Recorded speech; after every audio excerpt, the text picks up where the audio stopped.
Sim Racing Showdown? The Drive for 500 is coming on February 14, 2026. This isn't just any race. The winner takes home this exclusive, custom-made trophy. A one-of-a-kind prize that you won't want to miss. But that's not all. Every driver who qualifies and completes at least 50% of the laps will score exclusive giveaways. So whether you're fighting for first place or just making the field, there's something for everyone.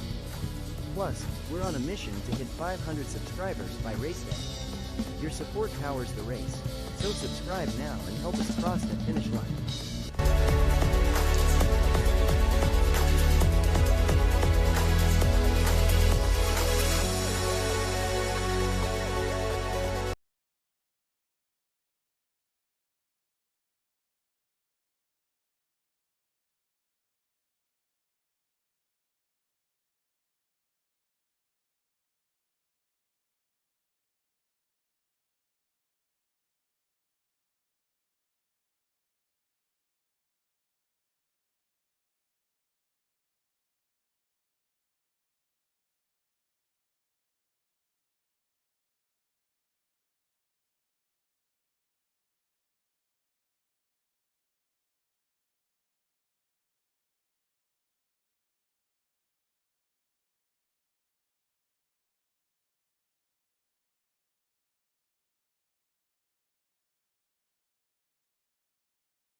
Let's go racing!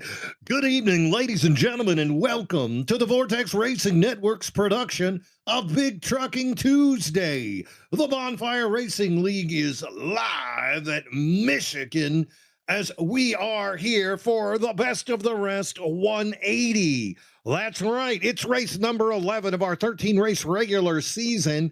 No win and you're in. This is all about accumulating points. Nobody's done it better than Joe Volpis up on top of the leaderboard. 3 wide in the booth here today. Mean Gene Money, Zach Panzarella, Smoking Joe bringing you all the action.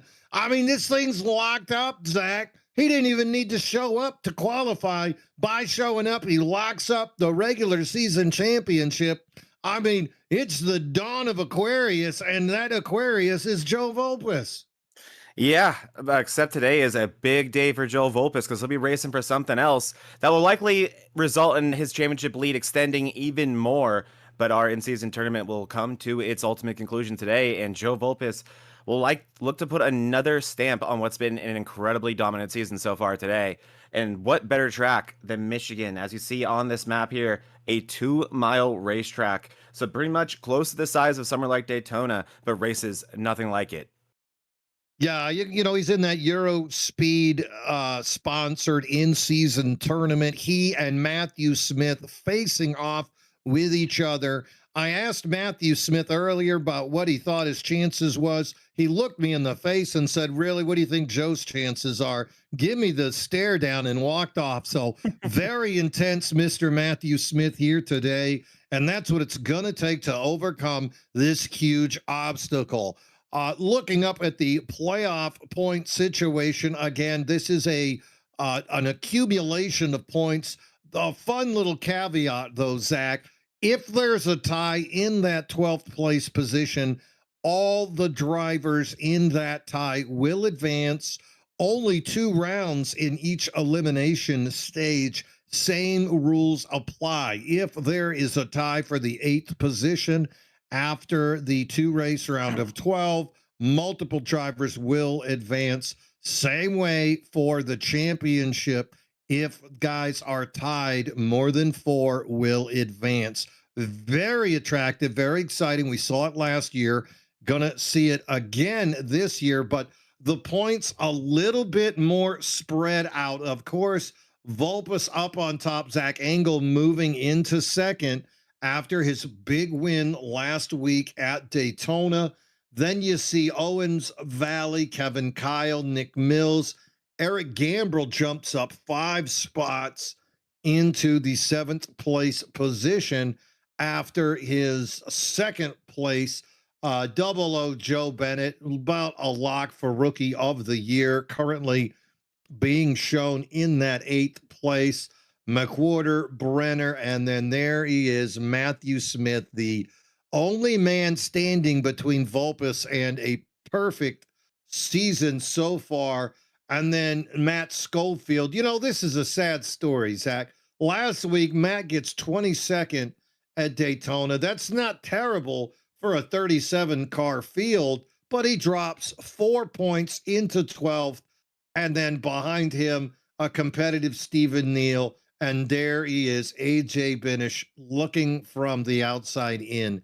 But that dude's lightning quick. You can jump up and down 20, maybe more points each race. So don't count out Mr. Three-time champ. No, you definitely can't. And this is one where I'm definitely gonna have my eye on him. This feels like a Benesh type racetrack. And 21 is certainly not out of the fight, not even close, but he really cannot afford any more bad runs. So it has to start now. And today will be a really big day for the driver of that 5 truck. And as you can see, a lot of drivers still very, very close to that cut line and are racing enough of these races so far to be eligible for the eligibility bonus and just to make the chase in the first place. Yeah, I would say about 30 points is the pushing it from that 12th place position. So if you go down and look at that, you're going to see Adam Mailhot, who continues to do very, very well. Tommy Fox right on that 30-point cutoff line that I have just pulled out of thin air without any empirical data to support what I'm saying. Jake Johnson, Zach Williams as well in that picture. So we're going to see exactly what those fellas got. They're going to have to flex, and they're going to need help. They're going to need to see drivers like Schofield, Smith, Brenner, McWhorter get 30th or worse. That way they only get the 1, and you would get that 25, 26 plus point jump, which is what it's going to take, I think, if you're going to have any future at all in trying to get to the next round. Qualifying is about to wrap up. Looking at the fastest cars out on the track in practice, though, Zach, Joey Stiers appeared to be the fastest, 39.7. Behind him, AJ Binish. And look at that, Heath McDaniel, second start of the year. We saw that dude flexing up there in that 990 car at Daytona, got caught up in a little whoop-de-doo and vanished, but guy you want to keep an eye on, I think, here today, third fastest in practice. Qualifying is over. Congratulations to Joey Stiers, the number 23 Toyota, is the winner of the Sim and Destroy Racing Company Pole Position Award. That's right. Sim and Destroy Racing Company, the apparel company started by Kevin Kyle, sponsoring our pole position all year long. And today, Joey Stiers sits proudly upon that pole. Congratulations, Joey, and thank you, Kevin Kyle, for your sponsorship. Joining him on the front row, going to be Gulf Coast driver David Owens. Owens, in the middle of an amazing season when he shows up to the track.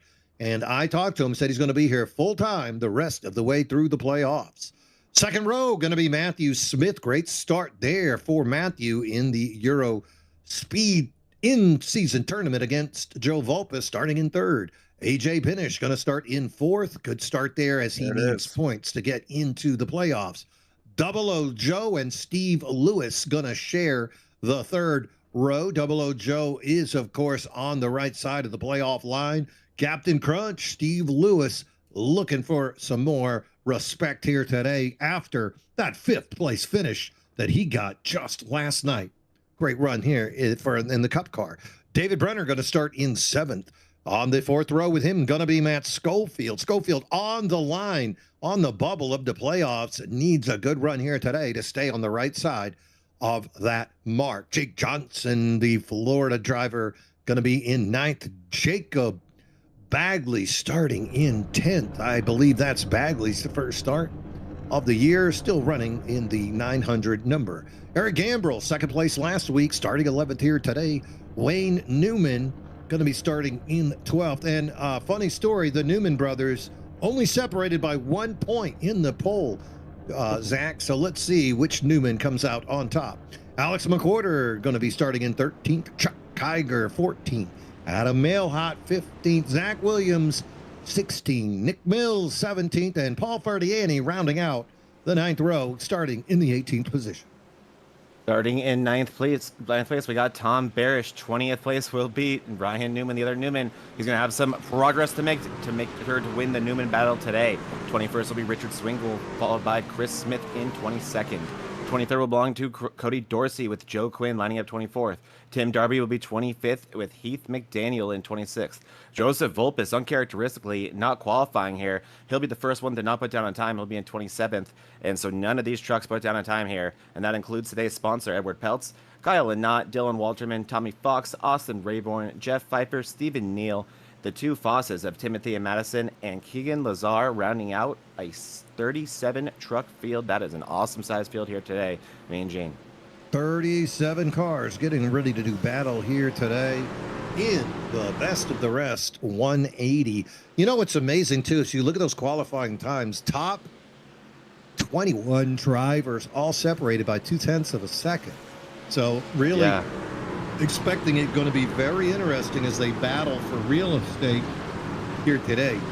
Right now, though, you can see up the front, Joey Stiers is in the lead. He's got a Blinken Owens next to him coming into the restart zone, waiting for the flag man to give the wave for them to take off. And away we go across the start-finish line. It's going to be Joey Stiers on the inside lane, David Owens on the outside. Look how close finish is. Second truck, outside lane.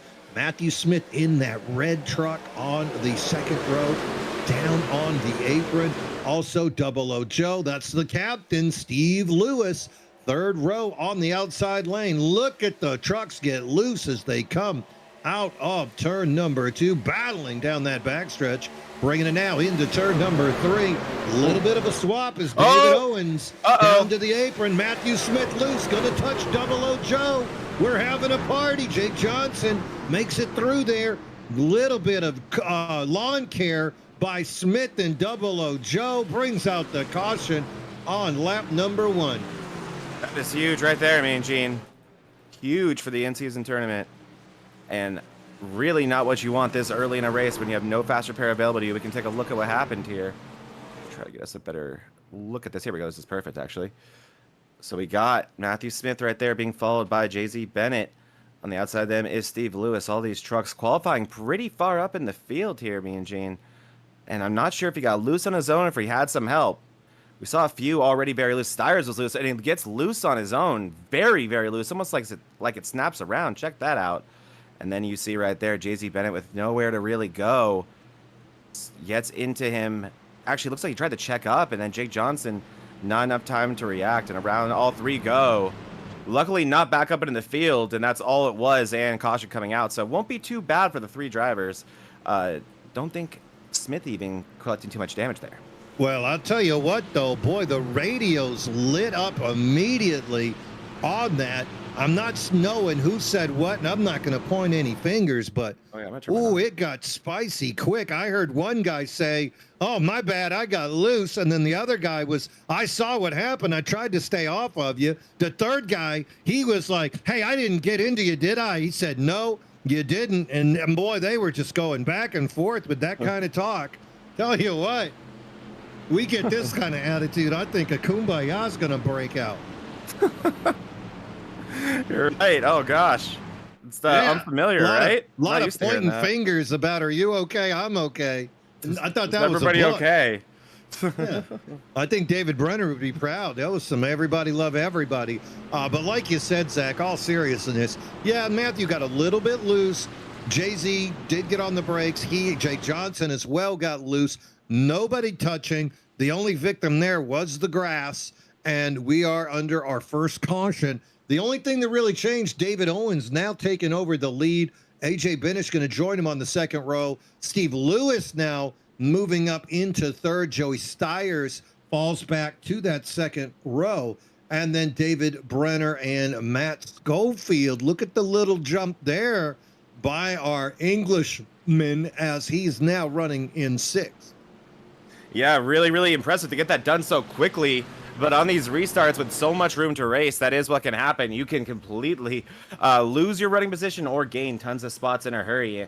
And as we're seeing, Smith not falling too far back there, only down to 18th, and that is because of the moment of caution. So this could have been far worse for the in-season tournament leader right now, as Joe Volpes has already actually gotten 5 spots from that one lap. Yeah, it's something you expect to see. The battling here at a track such as this, gonna be difficult. Everybody's fast at Michigan. We saw the top 21 drivers all separated by 0.2 of a second in their qualifying time. So if you want to make up a spot, it's gonna be on a restart. That's when the danger zone is at its most intense. You know, every dial is tuned up to 11, every meter deep into the red.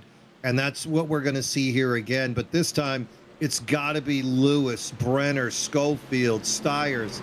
If they want to move up, Gambrel, they've got to do it here on this restart. Fan out quick, find the hole, punch your nose through there. If not, you're just running laps hoping that the guy in front of you's tires wear out before yours. Keeping that in mind, though, league admins have made a big focus on reckless, careless driving as well. So you got to find that perfect balance between aggression and courtesy. And we've seen that really develop over the last few weeks. You know, great work by league admins here, finding that balance of competitiveness, but also courteousness. Yeah, this league really coming into its own recently, and really could not have come at a better moment for where this league is right now and how close we are to the real important races in the postseason. And speaking of, one guy who needs a great race here today has already found his way to the front row. Yeah, AJ Benish right there outside of David Owens. Owens has missed a few races, but he's still eligible, still on that number, on target. Green flag, into the restart zone. Away we go. David Owens with a great jump. See him on the inside lane, slowly pulling away. AJ Benish getting a push on the outside from Stiers. Steve Lewis is the fourth truck. He's down there on the apron by himself. Slight gap back to David Brenner in the 22, and then the yellow of Matt Schofield. Look at Stiers and Lewis side by side, making battle through the turn as they come back down on that straightaway. Oh man, here we go, and you see what the momentum loss can be like right there, as Lewis losing a little bit of momentum there, but he dives it back in the corner behind Stiers. Not even sure if Stiers going to lead a lap there, as, oh man, Lewis really loses the middle of the corner there, Mean Gene. Shoots up the track and opens up for Brenner, 4 wide behind him. 4 wide, Alex McQuarter down on the apron, trying to make it work.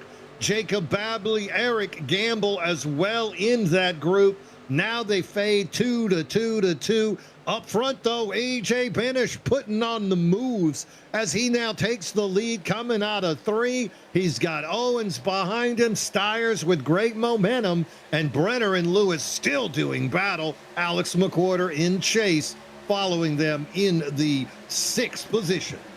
Benish going back to familiar territory from last season, but not so much this season. Back up front, the 5, the defending champion, makes a beautiful pass on David Owens and hopes to drive away and lead some laps. Man, it must feel good to be in clean air if you're AJ Benish. But behind him, yeah, it must just feel good not to be around what's going on. See Eric Gambrell right there, side by side with with Wayne Newman. Wayne Newman already making an early charge. He is up to 9th place, and then Paul Ferdiani is up 7 and 11th place there. Meanwhile, you might be wondering what happened to the guys that were in the early contact. Let's go a little bit deeper into the field and see what's happening with some of those faces. 00 Joe Bennett, remember? 00 Joe got into that early incident as Matthew Smith got sideways. Bennett now trying to make up a little bit of room, but he is knee-deep in this huge field. A little bit deeper in the back, you can see trying to make his way around, but this is the problem when you get stuck in the back of the field. Everybody 0.2 of a second separation of their speed. Once you add dirty air and 4 wide in front, this is what you get. Great camera angle here of exactly what these 37 drivers are dealing with. Yeah, and then very interestingly, Matthew Smith has fallen back a few spots. He is all the way back, and actually he's recovered up to 18th, but he had fallen around to 20th. But look at that hornet's nest he's finding himself in. He needs to have a clean day to have a chance at that in-season tournament. You can see Joe Volpis right in front of him. 3 wide is the 13, so that might give him some comfort. Nearly 4 wide with the 99 there. As you see, Smith going to try to wrap the bottom here, but he's not going to have a great exit. Just not a ton of room here. And look at this track getting a little bit loose. You see the 99 loose, smoke in front of him. Yeah, Smoking Joe. Joe. It looks like Gambrell's around. Gambrell on the bottom of the racetrack, and it looks like the caution is out. And immediately the radio lights up. Somebody says, hey, my bad. Yep, there's an apology. Boring. All right, here we go with the replay. We can check this out, though. Let's see what happened to the 46 of Gambrell. Here we go. It's a 980 around him right there. Yep. And whoa, boy, you see Newman behind them as well. And the 980 very, very loose. But Gambrell coming up. He's just Tokyo drifting, man. There's no problem. And into one another they go. Let's see if Gambrell hits anything here. I think with this giant backstretch, he'll be okay. So Bagley and Gambrell, I think, going to get away with that one. There's Bagley. I think he was just a little bit loose, came down the racetrack at the same time that, yeah, there it is. He did say he got loose. And Gambrell holding his line, but running out of room due to the loose truck behind him. Or below him, I should say. Yeah, going to happen in a field this big. And, you know, I hate to keep harping on it, but everybody roughly running the same lap times. Very difficult to make a move. And that's what we saw. It was 4 wide, then 2 wide, then 4 wide, all within that same group of about 16 drivers, just rotating around. This is not a super speedway, but we're seeing those packs that just look like that, and then the air pulling them together, and finally it happened. Somebody got loose. They get into another guy. Luckily, nobody hitting a wall. No damage of significance. Oh, leaders pitting. Looks like some of the leaders are going to pit. Not all. Yeah, Stiers faked them out, didn't he? Yeah, as did AJ Benish. He did not come down, but Owens, Brenner, Lewis, McQuarter, Bagley, Ferdiani, Volpis, Dorsey, Chris Smith, Matthew Smith, Ryan Newman, Barish, Pfeiffer, Bennett, Darby, Johnson, Foss, and yeah, pretty much the whole back of the field. Why not? If you're towards the back of the field and you're seeing how many are already pitting. This will be an opportunity, though, for a lot of these race trucks to get some free track position. Looks like drivers like Zach Williams, Wayne Newman, Matt Schofield, Adam Milhot, and Dylan Walterman are going to take advantage of this. They're now going to make up the top 7 behind Benesh and Stiers. You know, and of those names you just said, a couple of guys that really need the points AJ Binish, you know, he needs a good finish. This is an opportunity for him to get away from the crowd. Also, look at Adam Mailhot. That's another driver that's in my random 30-point bubble that I said that he needed to get into. And bada bing, sharp-dressed man right there. Best-dressed man on the track. Mailhot racing in a tux like he always does. He's had great finishes, did great on the road course, did well at Daytona last week.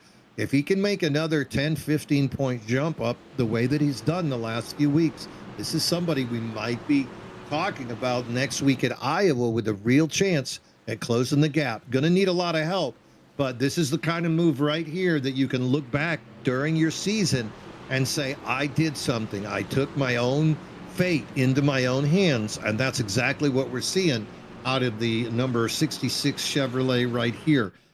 Looking deeper into the field, other drivers, a Dylan Walterman right behind him. Walterman's a driver. We saw a lot of speed out of him last year. Got into it with the Scotsman. Both those guys took a little break. Glad to see Walterman back. Oh, golly. What, Joe, what's the name of the guy, the Scottish guy? Still streams. Justin White. Justin White. Where are you, Justin? I miss doing the accent. Maybe that's what chased him off, Zach. He was tired of hearing it. It's for Pete's sake, Minjin, stop it. We're just lucky we don't race in Scotland after what happened in Mexico. They chased me down. Hey, my Spanish was muy bien. Absolutely, it was. Yeah. Hey, lock that door just in case over there, though. All right, so other drivers, look, you got Joe Quinn making his way up into the top 11.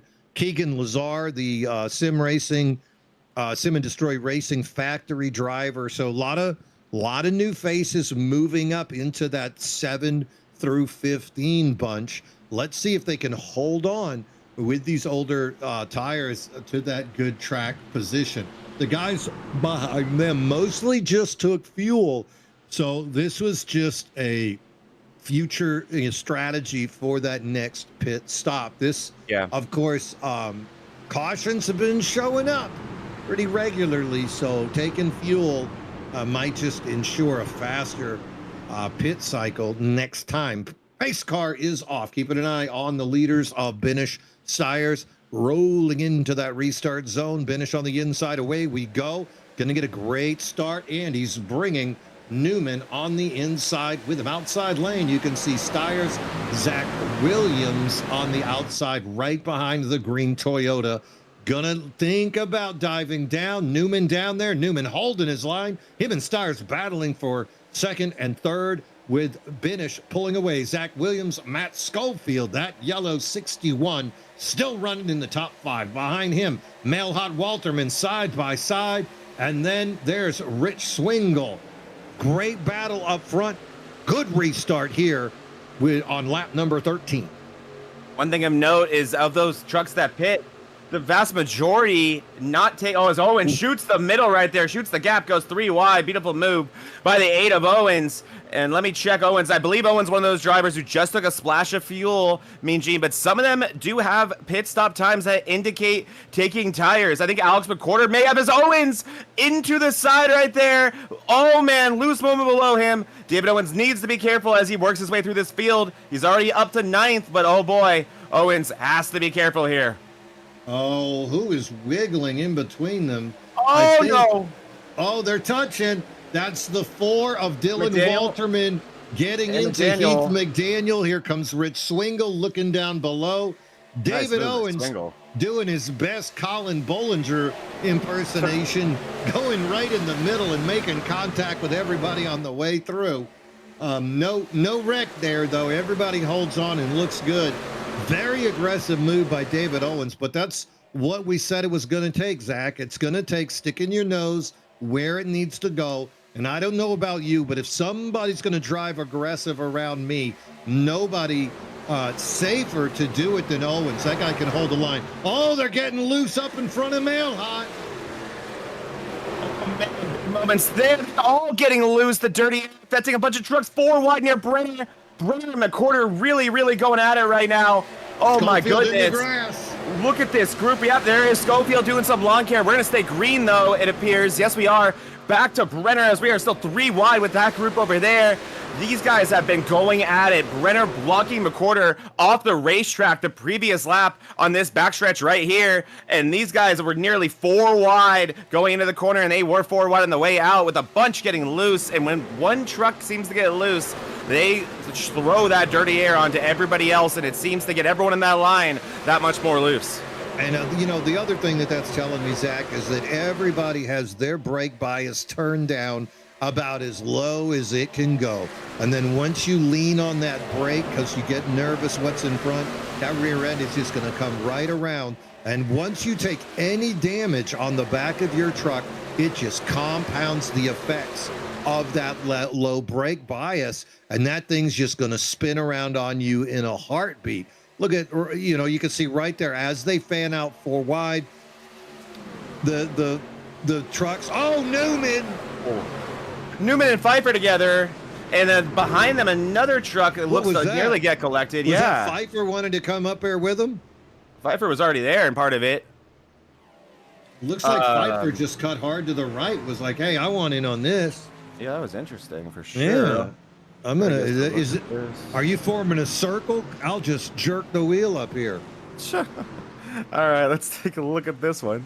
Oh, 4 wide. Look 4 wide. The pace car. He's out of control. Oh, look at that huge move by the pace car. As here we go, Joe Volpis, championship leader, in-season tournament racer, right there, very close to where this happened as well. As you see Newman just coming up, and Pfeiffer is there. I mean, Pfeiffer holds his line. Really nothing the 85 can do about that. And they come together. And then I think it's a 76 there who's going to get loose. Oh, he's actually going to get booped, I think. Boop. Yeah, looks like a little bit of netcode there from the 35.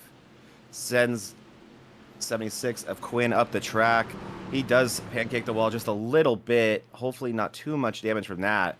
But that will be pretty substantial damage for Newman and Pfeiffer. Yeah, and yeah, that was the 76 of Joe Quinn, also having difficulty getting involved. Quick, both drivers choosing to tow at that point, clearing the track. Mm-hmm.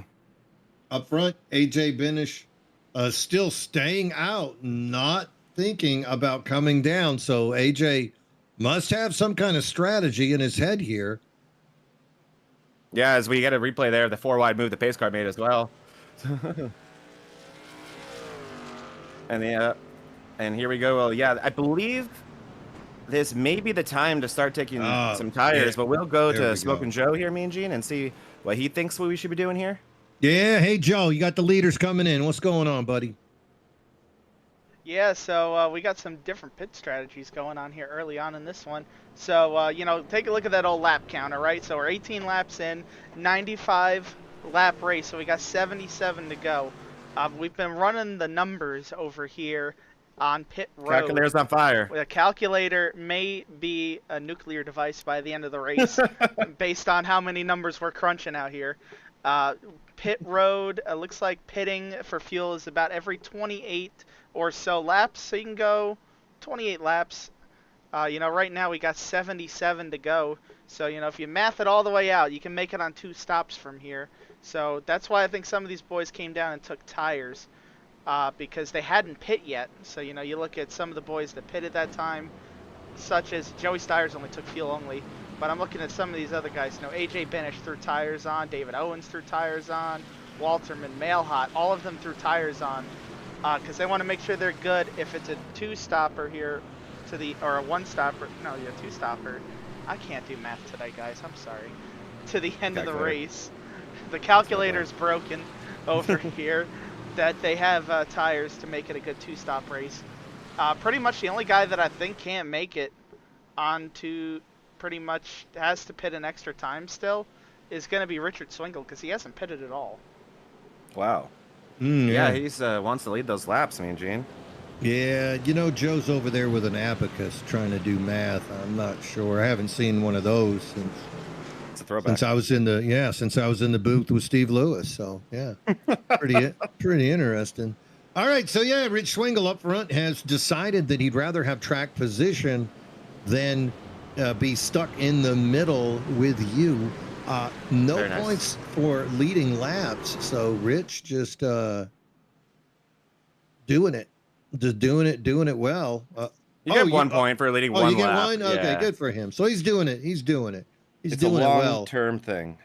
Up in the front, got David Brenner next to him, McQuarter Vulpes. So Gulf Coast Racing show of force in the top 4. Tom Barish, of course, came home 3rd last week at Daytona, now running in the 5th position. That's the number 35 blue and white truck. Jake Johnson up there. And then, of course, the familiar face of Paul Ferdiani and Joey Stiers on row number 4. Zach Williams, Wayne Newman on that 5th row.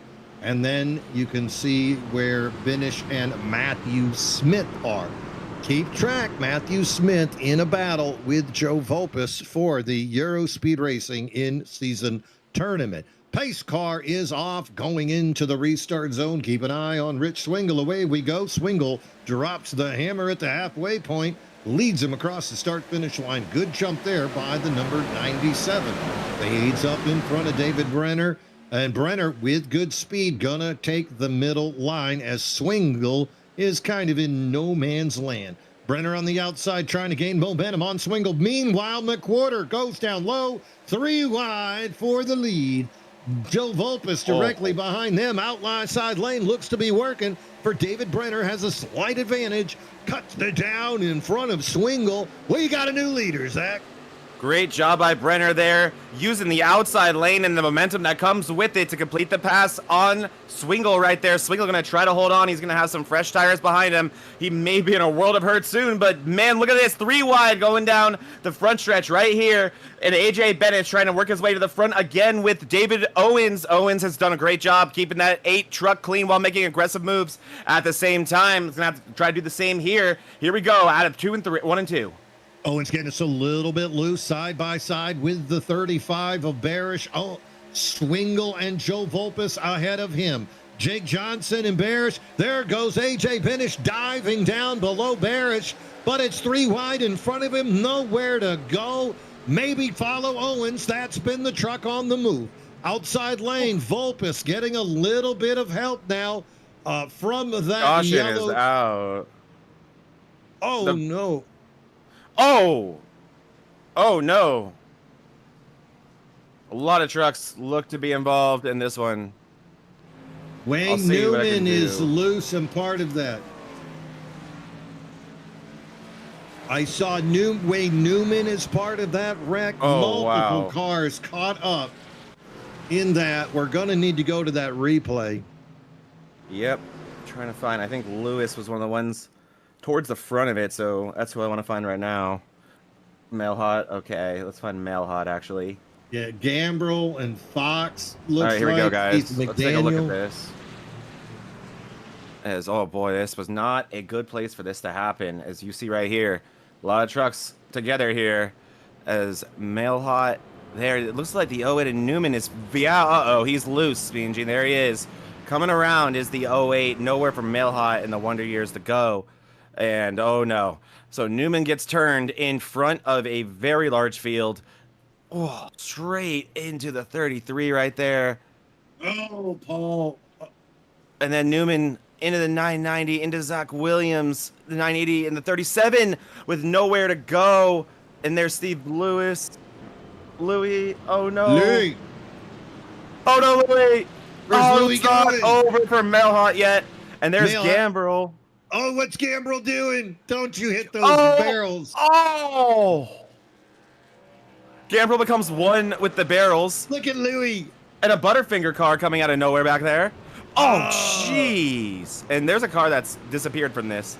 All right. I was told to go on board with Gambrel, too, so we're going to do that. Hey, you know what? Louis turnabout is fair play because he did that to Daniel last night. Now it's his turn to take it. Yeah, it is. Oh, my goodness. Welcome All right, to here we Cell go. Block C. We'll go on board with Air Gambrel, and we'll just go real time here. So you can see how fast this happens. There's the wreck. Gambrel checking up. Probably thinks he's through at this point. And a Wild Louis appears. Oh! Yeah, he got hit again. And then yeah, that's heaven. That's his view after that. Wow.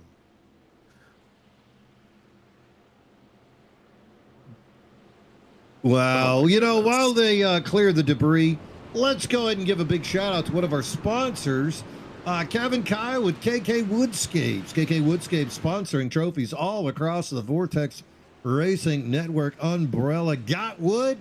Get you some. Here at KK Woodscapes, we only work with the finest woods, the finest tools. We sand the wood here at KK Woodscapes. We stir the paint with a wooden stick here at KK Woodscapes. And then we brush the wood with a wooden brush here at KK Woodscapes.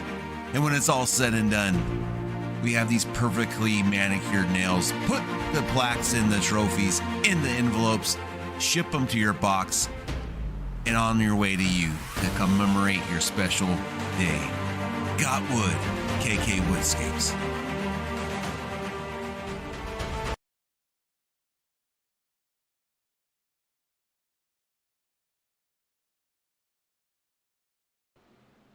And we're back. KK Woodscapes. This guy making trophies across all these leagues. If you would like a trophy to represent best of the rest, rookie of the year, any of the wins, season championships, Kevin Kyle gonna make you a beautiful wood trophy. You can stain it, you can burn it. Gonna have that on the wall for a long time, letting you know exactly what you did. KK Woodscapes original trophies. Got wood. Meanwhile, lots of changes after that little whoopie-doo. Yeah, man. Pace car is off. Keeping an eye on David Brenner, Alex McWhorter running in the front row. David Owens, Joe Vulpes. It's a Gulf Coast Racing top four right here with Benish and Tom Barish behind him. Brenner with a great start, going to bring David Owens with him. David Owens side by side with Alex McWhorter as Brenner has a two-truck lead and the perfect angle going into one. Benish is going to get side by side with Joe Vulpes. Vulpes on the outside. Owens dives it down to the apron. He's got Benish behind him. McWhorter trying to make the outside work. Momentum finally kicking in to place as he's side by side with Owens. Benish going to pull right up to the tailgate of David Owens, looking for a place to go. Top five trucks in a tiny little breakaway. Tom Barish leading that second group that's going to go 3 and 4 wide as they're trying to figure it out. That's Jake Johnson along with Cody Dorsey, Dylan Walterman, and Matthew Smith in that red 96 on the outside. Matthew Smith needs to get up to Joe Vulpes if he'd like to stay alive in the in-season tournament. That number 9 of Cody Dorsey representing the Quantum Contender Series, which will be coming in the spring here live on the Vortex Racing Network. Go get him, Cody. And right now, you're seeing that breakaway starting to get caught a little bit by that group behind them. And I think it's because they have stopped going 3 wide, go figure. And that lead group starting to mix it up a little bit. You see Benesh wants that lead back. You saw him take it earlier, but Owens actually was able to take it back on track. So these two have really had just about identical speed here as big run being formed up here by Benesh. This draft has been very powerful. Me and Jane not able to form anything up now yet, but I think Benesh starting to plan out how he's going to make that pass.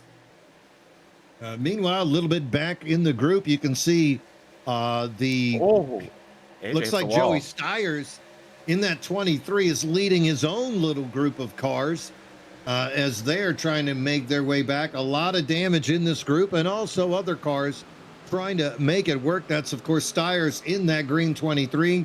Kyle Lynott below him in the 988. And then Timothy Foss, Paul Ferdiani out of Mailhot. Remember, Mailhot was part of that wreck. Almost made it through that last one. Then he got caught up in it. So these guys having their own race. Looks like the intensity has settled down a little bit as we're putting laps in. This is lap number 29 scheduled for 95 here today. AJ looking to the inside of David Owens. Got a brilliant exit out of 2 there. He's going to be able to hold the inside here as well through 3 and 4. So now just a matter of trying to clear him as he's not going to have as much as momentum as David likely will. There it is. Shuts the door on Owens right there. Back to the front is AJ Benish, but Owens, something to say about it, trying to throw a little bit of a side draft down the front stretch. Here we go again, side by side through 1 and 2. Owens going to enter high into turn number 1. This is not the next gen car, not dealing with the same effects of the dirty air. You can see Benish now probing low, probing high, looking for the way through. McWhorter on his tailgate, getting him loose. McWhorter now dives down below Benish, gets to his quarter panel, nowhere to go. Benish forced up high. McWhorter on the apron, side by side with Benish. David Owens loves it as he's in the lead behind him. Wow. Gulf Coast drivers of Brenner, Vulpes rounding out the top 5. Tom Barish, the next guy, in 6 as he has closed that gap. That's the number 35. Blue, black, and white ride. But up front, these 3 fellas throwing punches. Yeah, Owens completes the pass on Benesh, and he's back to the front. McWhorter going to take second away. That last set of 3 and 4, Vulpes had a massive moment. He got super loose, shot up to the wall, barely missed it, got super loose again, and just did a great job keeping together. But these drivers dealing with a lot beyond just their competition right now, as Benesh nearly gets into McWhorter in the middle of the corner. McWhorter shoots up the racetrack, and Benesh able to complete that pass. But oh boy, I do not think the driver of the 15 is going to be thrilled about that, as now he's side by side with David Brenner. Losing positions is McWhorter after that close call. Brenner diving down below. He is side by side with McWhorter, who should have an advantage on exit speed. All the trucks maintaining their momentum. Oh, man, now those 2 groups are coming together. You can see just how close that second group is now. That's Barish with Walterman, Matthew Smith in that red 96 doing the Larson line. Jake Johnson, heck of a good run by the Florida Man Racing number 32 driver. Lots of battling still going on here on lap number 33. Saw McWhorter tried to make the bottom work that last time. He got all the way side by side with Owens, all the way back from 3rd place, but it quickly fell apart down the front stretch with that loss of momentum. We'll see what happens here, as he's going to have that help from Joseph Vulpes, also trying to use the bottom there. Vulpes going to push him down this back stretch, I'm sorry. But that outside lane holding so much momentum right now, temporarily, these 2 enemies are going to become friends between Benish and Owens, going to work together on that outside lane to try to pull away from those behind them. You see right there, Owens going to hold the middle, throw a little bit dirty air to everybody, right? And these guys side by side behind Owens. He has a wild pack of hornets breathing down his neck. Yeah, if you're AJ Benish, you got to be cautious here. You've got 4 Gulf Coast drivers surrounding you. And then here comes Tom Barish and Walterman, a couple of privateers. And then there's Matthew Smith, who's going to do whatever it takes to get by the 13 of Vulpes. So Gulf Coast in a great position to talk to each other, work this out, whereas Barish, Walterman, and Benish all on their own trying to make this happen. You can throw in behind him Matthew Smith, that's that red 96, the 32 of Jake Johnson, and now tailing into it, how about Stephen Neal, the green 45? Haven't talked about him much today. He's been right on the outside of the broadcast screen, now taking a dive on the apron, getting side by side as that lead group of 12 cars really making battle. Yeah, these guys really starting to form up more and more, become a bigger and bigger group. And I think it's just all these checkups being formed. A lot of drivers using the same line. Big loose moment there for Matthew Smith. He's still trying to gather up that 96. Oh, man. Little bit of a break there made by Stephen Neal. Great job by Neal to kind of gather it up there, give Smith a chance to gather it up, I should say. Smith gonna live on to see another day, and he's having a great race so far. He has Vulpes within his sights. That's all you can really ask for. We're not even at the halfway point yet, so Smith doing everything he needs to do, just needs to keep that 96 clean. 14 laps into this green flag run, we see that the leaders, they took tires on lap number 18. So this is the point where the tires are going to start to wear, and once you get into the large group of what we're seeing, 2, 3, 4 wide sometimes, Brenner and AJ, that's when the wiggles happen. Look at this battle for second place here. Brilliant exit there by Brenner out of 4. got a huge head of steam, was able to go to the inside of Benish, and here he goes, going to try to slide up and take that line away from the 5, but waiting to strike again is Alex McWhorter in the 15. Looks like any chance that you try to make him a pass, if it doesn't go your way, someone else is there to take advantage of you, but not this time. Brenner with a brilliant pass there. He's going to move into P2, and now it's his chance to try to catch David Owens. You know, and the advantage Brenner had right there is even if that open lane had not come available, he had his teammate behind him pushing him. And that's when that inside lane can work. Even if you don't get the angle or the opening to exit high, having someone down there pushing you like McWhorter did just gave Brenner all the advantage of the world. Now look at McWhorter trying to make a similar move down on the apron, but he's got nobody pushing him. Has to slam it. And the crossover. Whoa. Yeah, really slammed the door, and Benesh, instead of checking up, just takes the inside, and he's going to have to try to make this inside work, or maybe just return the slide job favor. Yep, exactly. You see McWhorter drive it in deep to try to not make the slide job possible, and these two are going to exit completely identical to one another. As in front of them, you see Brenner actually making up some ground on David Owens, getting close enough to be able to use that draft to suck him back up to him. But here comes Joseph Volpis following McWhorter on that outside lane, going to try to use that momentum. Right behind them, Walterman doing a fantastic job in that 4, ready to take advantage of anything that goes wrong here. Yeah, and you can see just how well that outside lane works as McWhorter slowly pulling ahead of AJ Benish. Gonna bring Volpis with him, then dive down to the bottom. And now McWhorter gonna benefit from the slight push of Benish, not allowing Volpis to get them coming out of 4. Down the straightaway, Volpis now midway through that straight. Great speed. Once again, Volpis gonna take it in high. Ought to clear McWhorter coming out of here. Let's see what the 13 can do. McWhorter did not have a great 3 and 4 there. Nearly allowed AJ to get to his inside, but the outside would seem hopeless as Volpis was able to get a run there. Much better 1 and 2 from McWhorter, and he's able to close that door on Volpis. Contact between the teammates. He's going to push him down the backstretch now. Oh boy, McWhorter going to benefit from that one a lot as Volpis denied. Yeah, that was interesting right there. McWhorter not wanting to be the caboose of this 4-man Gulf Coast action. Benish now going to dive down below there.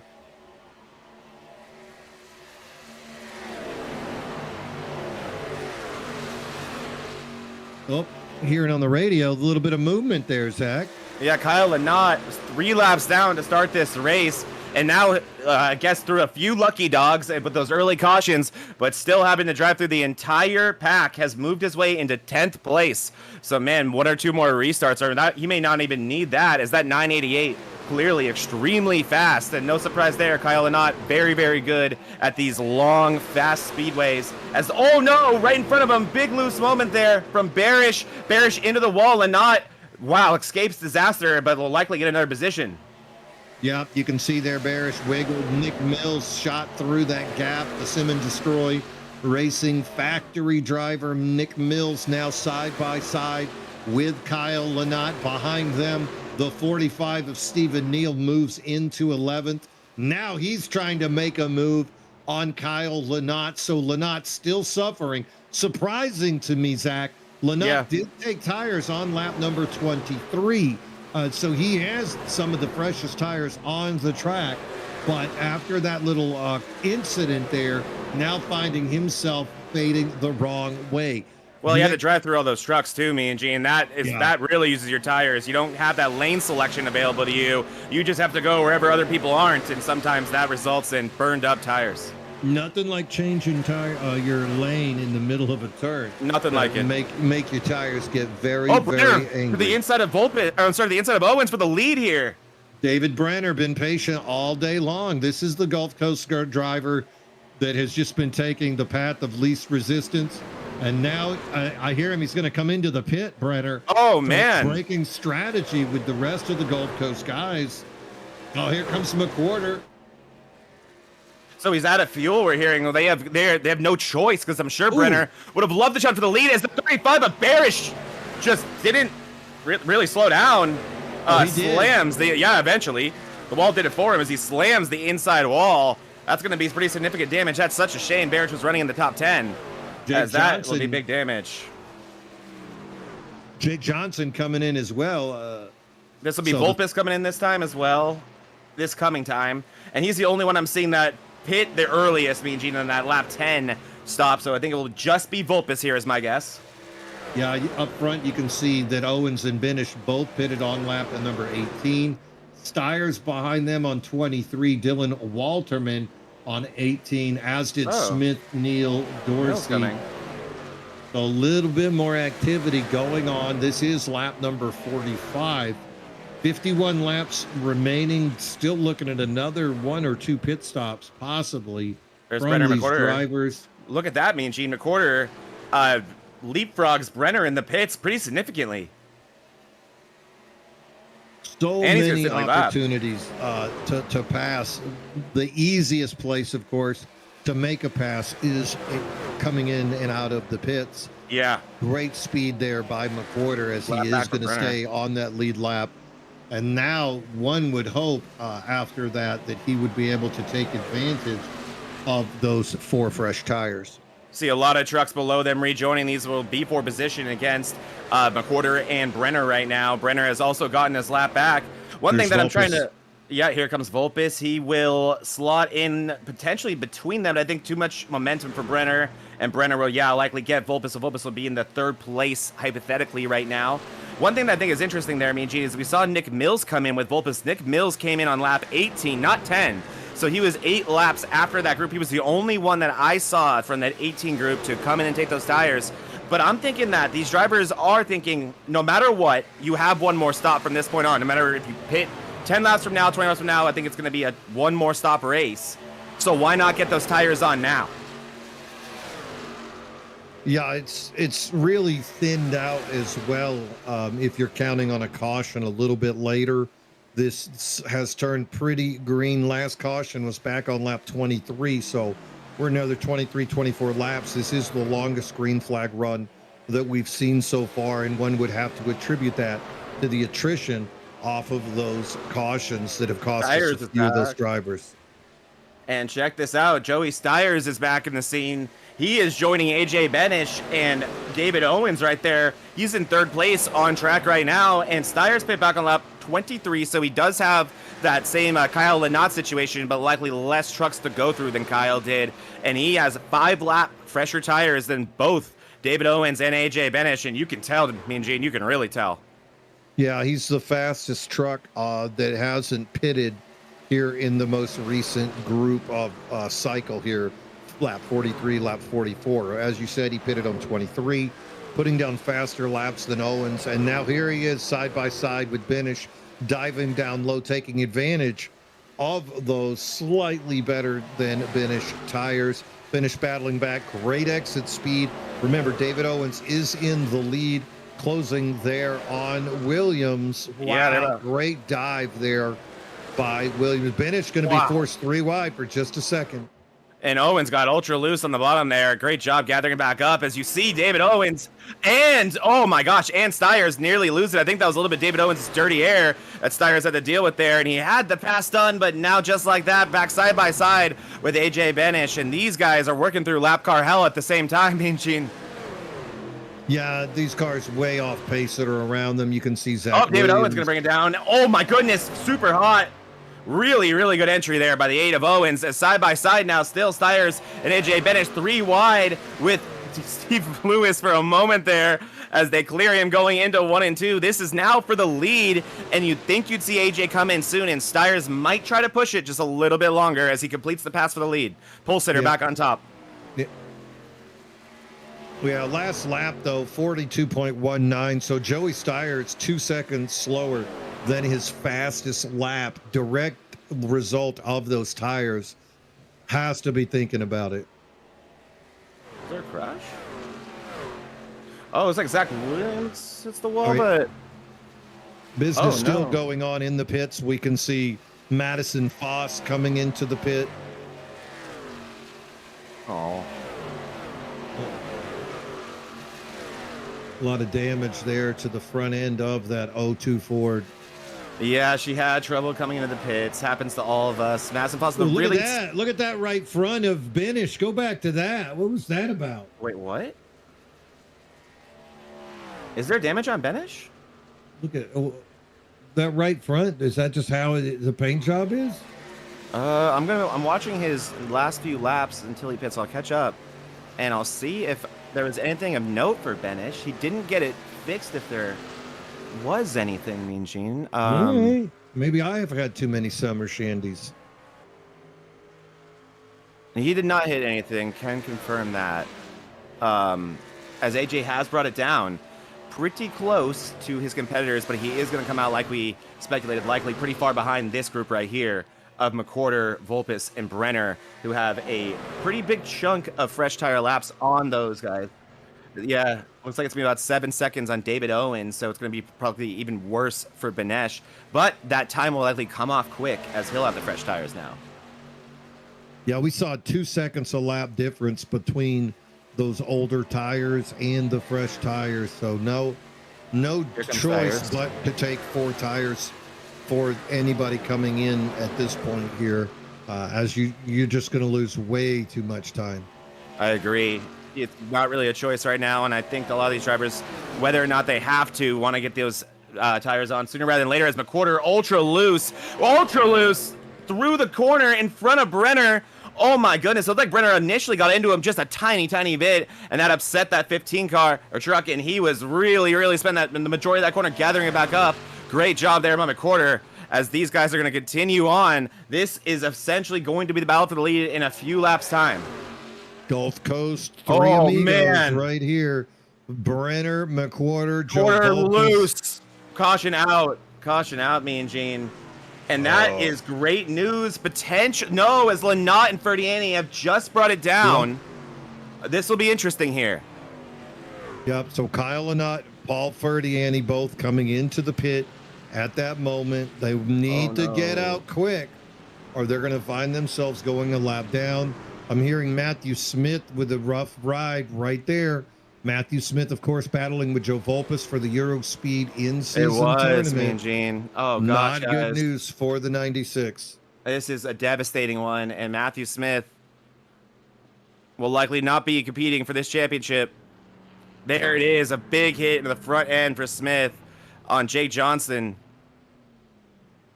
Maybe not as bad as it looks. Maybe. We'll have to see. How did that happen? I saw him cut down. Yeah, we'll take another look on slow-mo here. Remember, these are a couple of guys that were running in the top 7. Let's see if I can get us a better view of this. We'll just do the rear chase, or I'm sorry, the front chase. And here we go. Up comes Smith. And he gets loose right there. And likely checks up. And then back across the other way. And really just nowhere for Johnson to go. And huge hit for Smith. Would be surprised to find out that was not race ruining. But fingers crossed for the 96. As you see a few trucks, actually, more than I would have thought, coming down here. Actually, Reese Swingle and not yet pit. Yeah. And we'll go to Joe, actually, because this is going to be a complicated one to figure out here, man, Jim. So a lot of different strategies going on here, guys.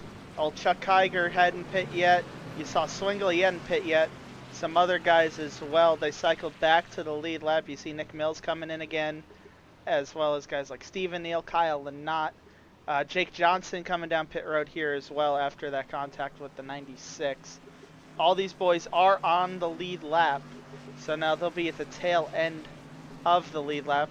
9 guys stayed out here, Paul Ferdiani being one of them. However, as you saw, him and the 988 were coming down pit road as the caution was coming out, and it turns out that they did not make that commitment line. No, so that's going to be that's going to be an EOL to the both of them right here. So they're going to go to the tail end of the lead lap. So that's brutal. All the track position they had, they lost. If they were just 2 seconds further up the road, they would have been fine and had great track position, but instead, EOLs for both of them. Turns over the lead to David Brenner, Alex McWhorter, Volpus, who pitted on 43 and 44. So they're going to be on older tires than pretty much everybody behind them. Gotcha. Okay, so lots of situations here, and that's just so brutal for the knot. All that work to get to the front of the field. And Ferdiani also, bad luck. Yeah, I mean, no doing of their own, nothing they had anything to do with. Stretched out the fuel and get no reward for it. So unfortunate for both drivers there. So I do see Matthew Smith still rolling. Yeah, I don't even know if he pit. I don't even think he's going to fix the damage. So he's going to take the wave around, which likely means, yeah, you normally cannot pit when you do that. So Matthew Smith's going to have to find out the hard way how bad that damage is. Yep, I see a few guys coming around on that wave around. So, yeah, Rayburn is part of that group. These guys all pitting, looks like on 52. Rayburn pit on 52. So he's in good shape. Those others, though, Smith, Peltz, and Foss all pit on lap number 47. So they will have 9-lap-old tires once we go green. Yeah, this is going to be an interesting mixed bag here, me and Gene. I don't think these drivers were fully expecting to be bunched up like this again. And this is going to be hard to figure out for a lot of these drivers, but a lot of drivers are going to have an opportunity here with a better tire situation than some that may be faster than them on the regular. All right, so a couple of drivers that are being shown one lap down, going to be Steve Lewis and Joe Quinn. They are battling for lucky dog contention. We've got 22 on the lead lap. Away we go. David Brenner on the outside gets a great start. Going to bring David Owens with him. Alex McWhorter and Joe Volpus rounding off the top four. First non-Gulf Coast driver going to be Dylan Walterman. He's in that number 4 blue and orange ride. AJ Benish going to dive down below him onto the tail of Joe Volpus. Top 6 trying to make a little breakaway. Walterman has to go high to avoid Volpus, and Benish now goes down below. Volpus holds his line. Now topside opens up. He's going to bring it around behind Walterman. And now Cody Dorsey coming into the picture as well. 3 wide, McWhorter sandwich in the middle. Is that a double McWhorter? Nice. Oh, man, and Owens with a great restart there to get David Brenner right there and switch up the lead. Owens back to the point as you have Walterman with a great charge right now. He has slightly fresher tires than both Owens and Brenner, so he's going to try to take advantage of that, working the inside lane. Behind them, you see McWhorter with a great run there on the outside. He is another one of those guys that put up back on lap 43, and look for AJ Benish to be one of those ones that has the upper hand here. He was one of the last to pit, so he's going to have a little bit of an advantage here. Looking at that lead group, it looks like Mailhot is the one fading. The 66 fading a little bit in that lead group. 2x2, everybody ahead of him. Oh, big move right there. As you can see, the apron becoming very attractive for Cody Dorsey. Dorsey into the rear of Joe Volpus, saying we got to go faster. Jake Johnson showing no ill effects. Walterman for the lead. And it's the first non-Gulf Coast guy to try to take the lead in about 40 laps. And there it is. Dylan Walterman going to look to the inside here. He has those fresher tires, and that's going to be his best shot to make this inside lane work. But they're barely fresher when it comes to David Owens. It's only 1 lap. And I told you guys what the future had in store for us, and it was AJ Benish moving up, and there he is. Look at this, though. McWhorter and Brenner into one another, and now 3 wide to Stephen Neal on the inside there. Oh, man, you see the 11 of Kiger, hoping they can figure this out. Johnson as well. This is a sketchy one right here. Kiger still side by side with Johnson. Brenner on the outside. Now it's 3 wide in a Kiger sandwich. Brenner stays high. Mailhot now moves underneath the 22. It's a Mailhot sandwich. Oh, we got to wreck behind them. We got to wreck behind them. Oh, right Stiers. Oh, the pole sitter Stiers so fast today. Into the wall hard in the backstretch. And I will find that one for us. And here we go, guys. We can take a look at it. He's rolling again, but the 23, that's the second incident we've seen him be a part of. And he's gone from pole sitter to 19. The 10 gets into the wall there, down the track, into Stiers. He had no idea what was going on, but he may have gotten the worst of it. Is Ferdiani going to try to avoid this? And I think Ferdiani is going to get away with it. As there goes Stiers around. Lazar going to jump to the pits there. And a big hit there for Stiers, though. That's unfortunate. One of the fast trucks today. Joey Stiers and Keegan Lazar getting into contact. We see Lazar take his Sim and Destroy ride into the pits with the tow.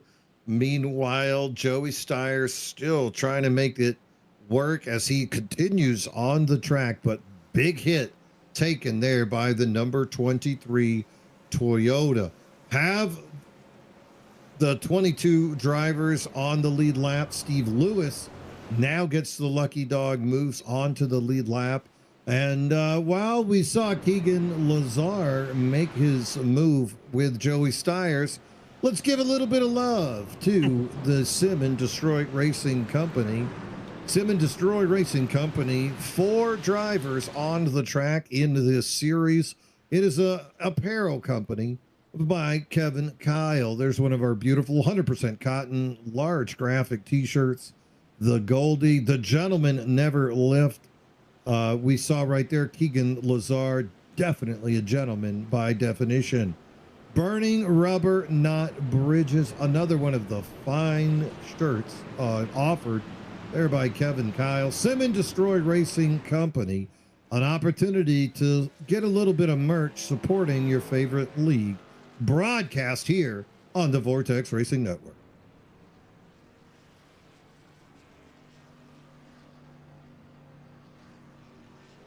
Yeah, Nick looking good. He's he's done better. Trying to make it work. That's Nick Mills right there. Sim and Destroy. Very interesting from Nick Factory Mills driver. there, me and Gene. He pit out of about 6th or 7th place there. It looks like just to get a splash of fuel. So, oh god, I said 6, 7. Nick Mills up to something, it appears. And so I think he might be trying to somehow stretch this thing. Was it tires? Oh, actually, Oh, he did So- it all. yeah, Nick Mills got tires too, so he will have the speed. He'll be the fastest truck, but he's going to have to stretch it too. It's going to be an interesting situation for that truck. And look behind him. Eddie Pelt said, hey, that's a good idea. I'll do that too. And then Tim Foss said, you know what? That's brilliant. I'll do it too. Austin Rayburn, hey, why not? Yeah, and He did it too. I would not be surprised to see Mick Mills do it again here. Get one more splash of fuel, and if he does, let's get the camera back on Mills real quick. That will tell us everything we need to know about what his plan is. Because yep, there it is, Mean Gene. That is a driver, along with Paul Ferdiani, that are going to be trying to stretch this thing. Or else he would not take that penalty, as he'll now be starting he'll be taking an EOL penalty for that. But you get that extra splash of fuel. There's Stiers as well, probably to get some more damage fixed as well here too. And why not? You are now in the rear of the field anyway, so go for something different if you're Stiers. Yeah, I agree. And you'd also, a little bit of damage has occurred to that truck. Another chance for your crew to take a look at it. You know, knock a few more dents out of the truck and give you that chance to. Oh, no, that was just fuel. Quick splash and go. So Stiers must be content. So keep your eye on those with what he's guys. got. Definitely keep your eye on those guys. They are going to be going for it. And they are not going to be visiting the pits again, so they're going to be hoping for an all-green race here. But that's going to be fascinating to follow. Up front, David Owens, Dylan Walterman on that front row, Volpus and Benish on the second row. So we finally see not a quad of Gulf Coast now, with Walterman and Benish moving into the top 2 rows. Behind them, Stephen Neal, Cody Dorsey, moving into the 3rd row. Couple of guys that have been right on the edge of the top 10, now finding themselves right on the edge of the top 5. Alex McWhorter, Chuck Kiger in the 4th row, Adam Mailhot, David Brenner. So curious about the health of the 66 car. Going to keep an eye on the black and red of Mailhot. Jake Johnson, Rich Swingle, JZ Bennett, Kyle Lynott. Into the restart zone. Away we go. David Owens with a great start on the outside. Him and Walterman getting awful close across the start-finish line there. Good run, Owens on the outside, trying to pull Joe Volpus with him. Inside lane 4 deep with Walterman and Benish. Cody Dorsey now going to peek up around the outside, trying to follow Joe Volpus. Volpus, though, battling with AJ Benish. Walterman in second. Behind him, Vulpes Benish battling for third and fourth. Yeah, you see Benesh trying to throw that side draft to suck in the 13 of Vulpes. Now moving to the inside is Walterman. Gonna try that pass on Owens again. Owens, though, gonna fade up and give himself a nice run out of this corner. I think Owens will likely be able to hold on to the lead here. Walterman gonna try to keep him side by side and take another shot at it through 1 and 2. Behind them, you still see completely even Vulpes and Benesh. Good side drafting by Dylan Walterman to keep that position. Needs to get the help from AJ Benish to carry the speed out of that turn on the apron. Benish instead goes up high in front of Vulpes, now down back low. Walterman trying to get to the quarter of David Owens, cannot do it, finally falls into line on the outside lane. Look at him spread out now. Owens on the apron, Walterman in the second lane, Vulpes in the third. Walterman fades up to the wall. Not the best way to take that turn, and you can see Owens got a little bit of a gap, but now into the draft. Walterman closing the distance, going into one.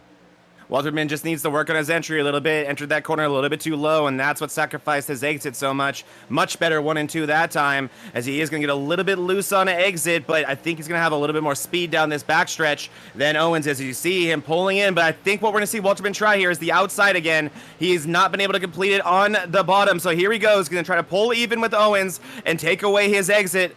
Don't think he was able to do it that time, and Benesh with a great move on the bottom. Yeah, Benish now going to pull side by side with Dylan Walterman. Owens loving what he's seeing in the rearview mirror. Behind him, single file racing, but they still cannot catch the lightning quick David Owens. Meanwhile, huge battle going on behind them in that second group.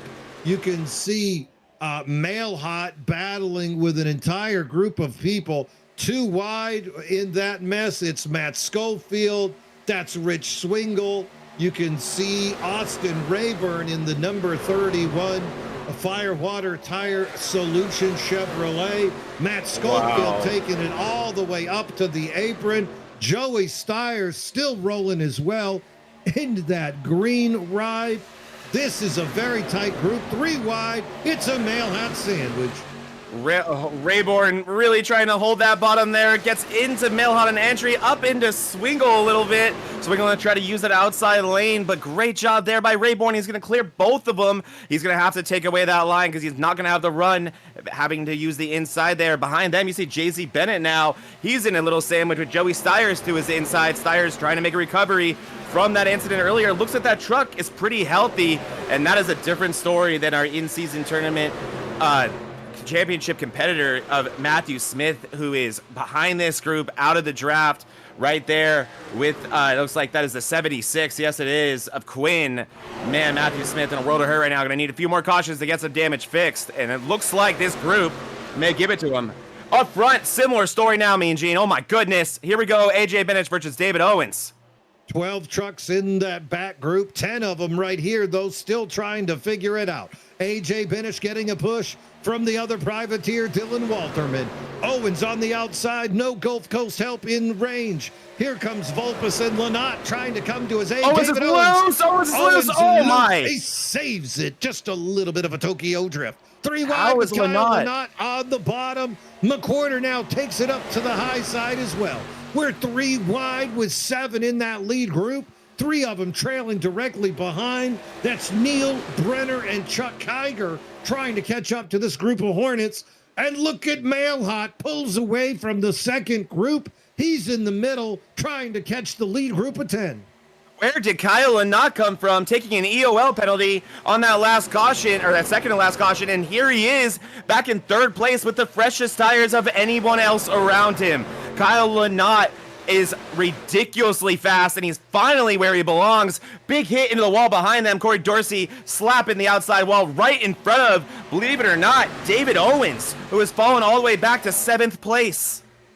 David Owens finally feeling the effects of slightly older tires.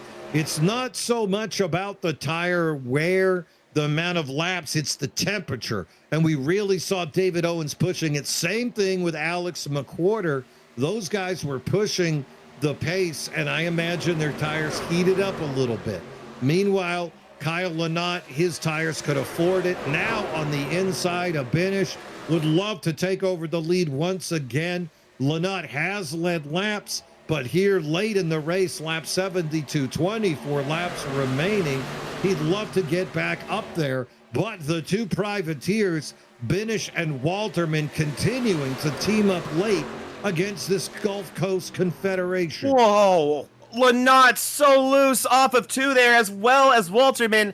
But Lynott, I don't think he's going to care at all about how much time he has to spend in the rear of the field in this race. He is now in the front when it matters. Only 24 laps to go. Kyle Lynott with the best tire situation and a chance is, oh no, Walterman's loose all the way nearly around into the grass. Walterman trying to keep it straight, and he does. Unbelievable save once again. First Owens, then Walterman. 2 of the best saves you'll ever see. Incredible job there, but Walterman going to lose a lot of track position. That's going to put him all the way back to 10th place and give Lynott and Benesh a little bit of clear ground to fight amongst themselves with. Joey Styres and David Owens coming back. Joey Styres closes the gap on Walterman. Mail hot as well. That group of 3 will have a pack to try to close on the leaders. Up front, Benish with the lead. Lynott behind him, but look at that rip in the rail. It's Vulpes and David Owens. Those tires have settled back in. Those guys now trying to make a move, round in the outside, completion of lap number 73, 23 laps remaining. These cars should have the fuel to make it to completion. You can see as well, look at that, Neal, Dorsey, and McWhorter rounding out 5th, 6th, and 7th. So spreading apart. I don't think these guys have enough fuel to make it, and the way I know that is because of what Nick Mills is doing right now. Nick Mills is the one that we saw come in twice there, take the penalty, and he is not trying to be fast. He is only saving fuel, trying to stretch this all the way to the end of the race, along there with the 33. But Nick Mills, I think, showing us that this lead pack, or at least he feels, has no chance of making it to the end of this race. The big question will be, yeah, as you see, he's not even full throttle down this front stretch here. But I think the big question will be what these drivers choose to do, Mean Gene. Do you just want to make this as close to the end of the race as you can, only take a splash of fuel, or do you want those 4 fresh tires just in case there's a caution or something of that nature? This is going to be very, very interesting to see what these drivers choose to do, because if it's just a splash of fuel, Nick Mills has to be careful about how much time he loses here. Speaking of, Joe Volpe is going to come in now. Joe Volpe's pulling the parachute, going to make that move right now. Nick Mills is about 2 seconds off the pace of the leaders, losing time each lap. You can see now Lynott not concerned about what's happening up front. Him and Benish continuing to make battle with the 8 of Owens directly behind them. Radio lighting up, pit crews on the ready with gas tanks at the wall, getting ready. David Brenner making the call now as well. So all these fellas making the play. All eyes on Nick Mills, wondering what he's going to do. Nick Mills off of a recent win because of fuel strategy. So that is a guy you got to watch. Gulf Coast into the pit. Yeah, these guys are going to come in and stay on the same strategies, it appears. And it looks like if you're coming in this early, it's got to be 4 tires. You'd be crazy to take anything besides that. I think even 2 would be far too early for that. So these drivers making up their mind early. As you see, still on track, Lynott and... Oh, we got a hit into the wall. That, I believe, will be deemed off the racing surface, so it shouldn't bring out a caution, but going the wrong way doesn't help. Now that might... Uh-oh. Oh, Joe Quinn having a little bit of issue on the wrong side of the barrels. I blame Gambrel for that. You know, Eric knocked They're all them misplaced. loose. Yep, they're all misplaced. Yeah, so nothing you can do there. That's a Gambrel menacing Joe Quinn from afar. McWhorter coming back onto the track, trying to merge in front of the leaders. There's Benish, Lynott, David Owens. That group of 3 with that advantage, still needing to pit before the end of the race. Lynott coming back on, has now made that. I'm sorry, Styres coming back on. No. And here we go. It looks like Steve Lewis going to bring it in now. As still up front, though, David Owens, Lynott, Benesh on track. Cody Dorsey still in that group as well, doing a great job recovering from the damage that he got earlier. I'm seeing there is McWhorter. He has already brought it down, I believe. Yes, he has. Yep. As Vulpes is the first to pit. He is right there in front of this group, pretty sizably, I might add, as we are 3 wide now between Owens, McWhorter, and Lynott, as one of these 3 has much fresher tires than the others. Oh my gosh, Lynott going to give Owens any room there. Look at this. Yeah, you can see Owens into the right up against that rail. Into the wall. Here comes McWhorter now trying to get a lap back the old-fashioned way. Dives under Benish, says, hey, man, let me get on by you. McWhorter is on those 4 fresh tires that he just took 4 laps ago. McWhorter now back into the lead. David Brenner would be the first car a lap down, but he too, that's the 22, directly behind your leader, Benish, trying to close that gap. Lots of lap cars now making their way up. Those are the guys that did pit. One thing that we got to bring up here too, me and Gene, I think the driver that's going to likely take the lead of this race is going to be Joseph Vulpes. Matthew Smith pit on the earlier side too. He's in front of Vulpes, long pit stop, but it looks like Joseph Vulpes. Okay, oh, actually, I'm sorry, he did not pit yet. Vulpes will be the one to take the lead, and so what I'm paying attention to is the difference between him and Nick Mills. Right now, it looks to be about 18 seconds-ish, which, oh boy, with 15 laps to go, it's about 9 laps of that pace that Nick Mills is running right now. So Vulpes still very much in position to win this race. This is going to be an interesting finish. Yeah, you can see Nick Mills is about 2.2 seconds slower per lap than Here Vulpes. comes AJ. Here comes AJ. Which means he's going to get him in about and 9 Owens. laps.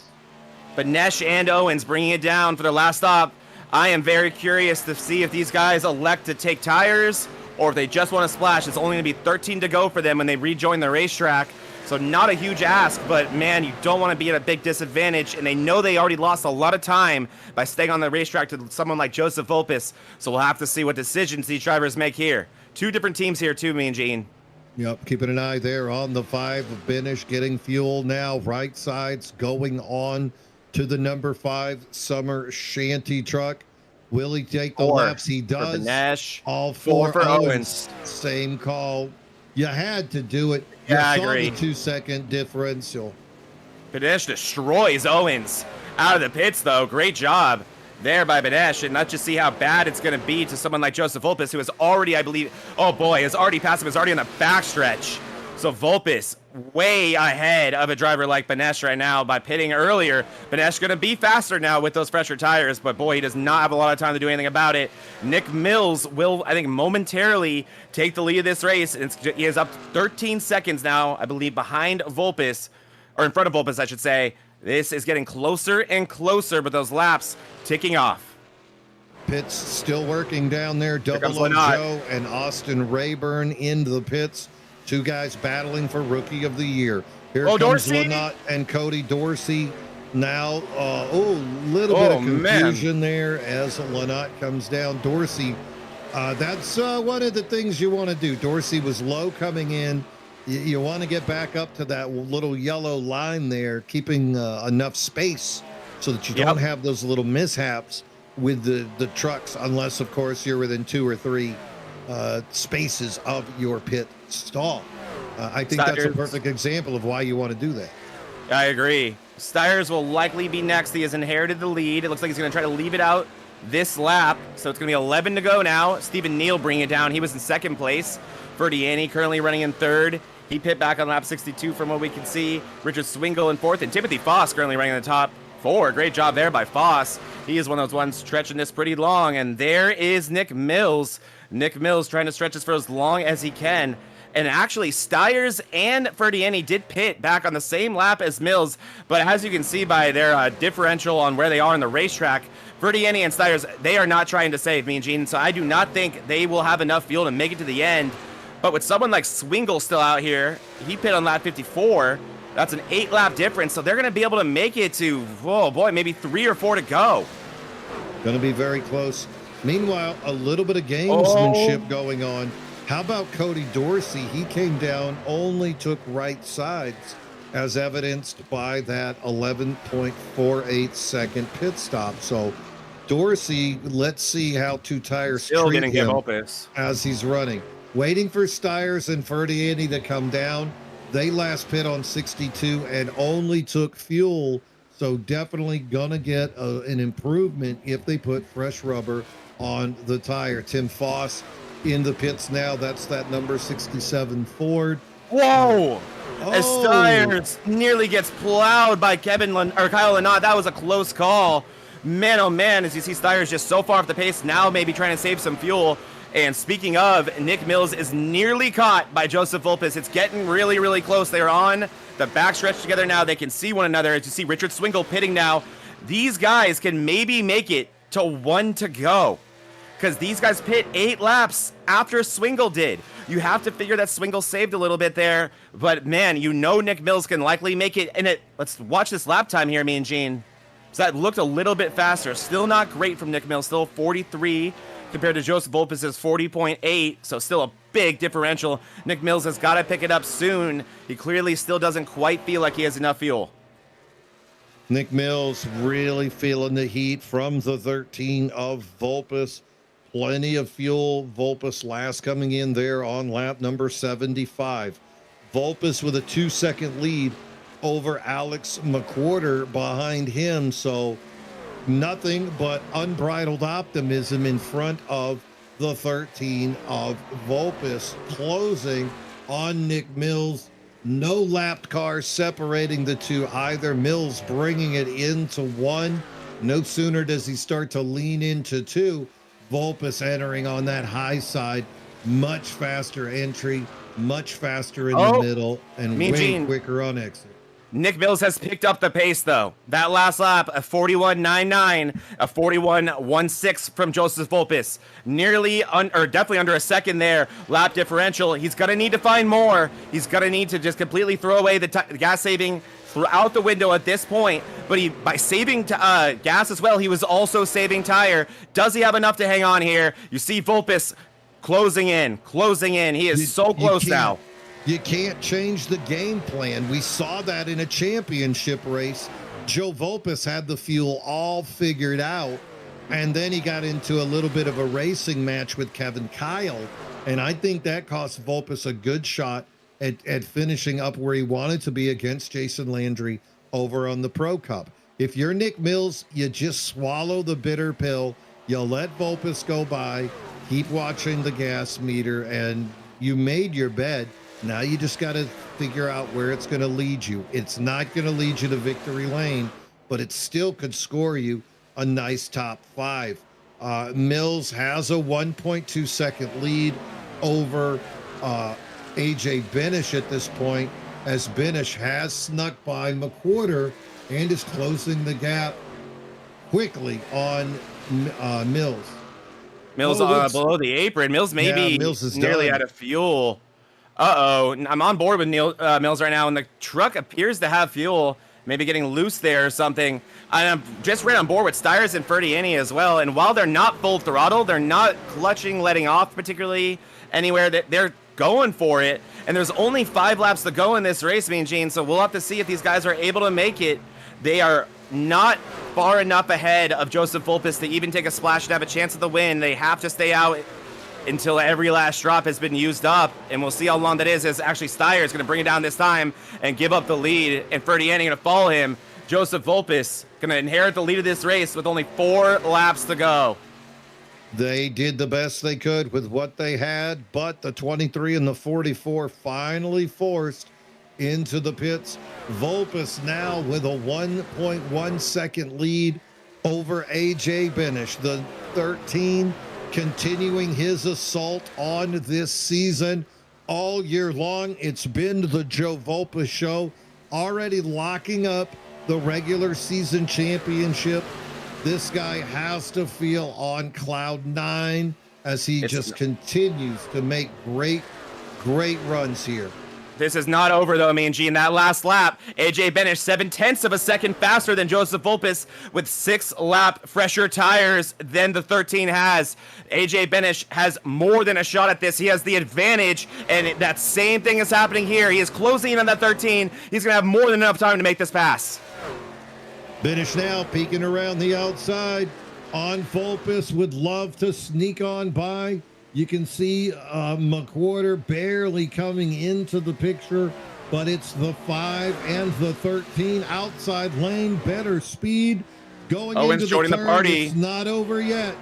And Owen's going to join the party. He's going to try to follow Benesh around the outside here, and he's on the same tire situation as Benesh is, so this would be an even matchup between these two, and that's exactly what happens. The 8 clears the 13, immediately looks to the inside. There are 3 laps to go, and we have another battle for the lead between 2 entirely different drivers. Benesh looking for that first win on his championship defending season, and David Owens takes the lead with 2 to go into the wall as Benesh.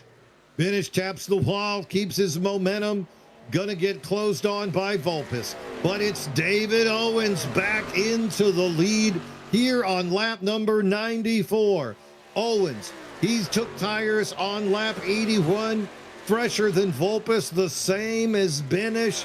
With that lead, though, the dirty air and his back Owens pocket. loose. You Owens gotta wonder, loose. can Benish close?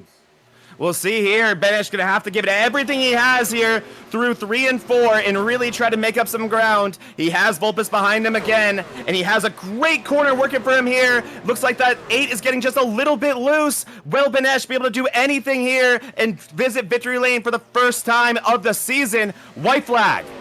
AJ Benish making chase. David Owens, 3 wins on the year. Most in the series right now, would love to make it 4. Gonna bring it out of turn number 2 here at Michigan at the best of the rest 180. Benish closing the gap on the backstretch. It's a battle into 3. Volpis with a front row seat. Owens, look at the entry. Brings it down to the apron, rides the middle up high. Benish has to make the move, falls in suit. Great tires, great control by the 8. It's going to be David Owens with his 4th win of the season.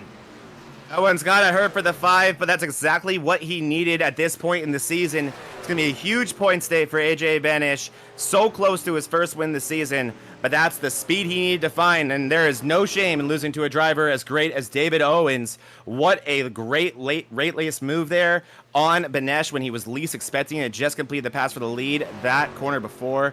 Owens with a massive move and never looked back. Great last lap there by the 8. Did everything right. Imagine the mentality going on in the mind of Joe Volpis. He's sitting there watching Nick Mills, figuring out math, finally catches the 20. He's like, all right, why is AJ Benish and David Owens so close to me? It's like a Linkin Park moment there. In the end, it didn't even matter. No, what a go there. David Owens with the win. Benish gonna finish 2nd. Joe Volpis joining them on the podium, but also congratulations to Joe Volpis as he wins the Euro Speed in-season tournament as he defeats Matthew Smith. Smith with a little bit of trouble there finishes in 21st, 1 lap down. So even though he didn't win, Joe Volpis, another podium and another accolade. Got to be locked in the Takes playoffs. the top 5. Yeah, he got to be locked in the playoffs now too. He's absolutely locked in the playoffs. Yeah, he was locked going in. I'm pretty sure he locked up the regular season with that one. Yeah, he probably did. More Gulf Coast. Look at this. Just 5 of them in the top 6 spots. McWhorter, Kyle Lynott, David Brenner. Then you get Dylan Walterman, the privateer. Great run there by the number 4 here today. Stephen Neal finishes strong in 8th. Chuck Kiger, 9th. Believe that is the best finish of the year for the Plus EV Racing driver. Joey Stiers comes out 10th. Double O Joe, 11th. Adam Mailhot, little bit of trouble early and in the middle, finishes 12th. Rich Swingle brings it home 13th. Matt Schofield, 14th. and league sponsor Eddie P going to take 15th here today. Another solid run from Edward Peltz, one of those that's going to get him into that chase. Great 15th place from him. Jake Johnson, he had a lot of action today. He's going to wind up 16th. Paul Ferdiani, one of those ones that was trying to stretch it, had to pit with only 4 laps to go at a second place. He winds up 17th. Austin Rayborn over in 18th place. He was great all day today. He's going to end up with an 18th place to show for it. Timothy Foss with another great run. He ends up in 19th. We saw Nick Mills. He tried to stretch it, wasn't able to do it. Pit pretty early, actually. He ends up in 20th. Matthew Smith, he tried to stretch it too. He tried everything, every possible thing. Went down swinging. Shout out to him. Great drive. Just a lot of things out of control. Matthew Smith winds up in 21st. Steve Louie, 22nd, started this race so strong, but just ran into some incidents. Cody Dorsey, he was so good there. That 2-tire call clearly not working out for him as he winds up 23rd after running most of the day in the top 5. Tim Darby with the 24th place finish. Wayne Newman, I'm sorry, almost skipped Zach Williams there. Zach Williams over in 25th, 9 laps down. And now these are some of the drivers that ran into some pretty significant issues. And that's Wayne Newman in 26th, Joe Quinn in 27th, King Lazar in 28th. Madison Foss, we saw her have some trouble entering the pits, but she'll come 29th. Tom Barish 30th. Then we have Chris Smith, Heath McDaniel, Jacob Bagley, Eric Gambrill, who we saw destroy the barrels. T. Fox, Jeff Pfeiffer, and then some early incidents, and Ryan Newman rounding out this field. And with that finish, I know the race we've all been wondering about.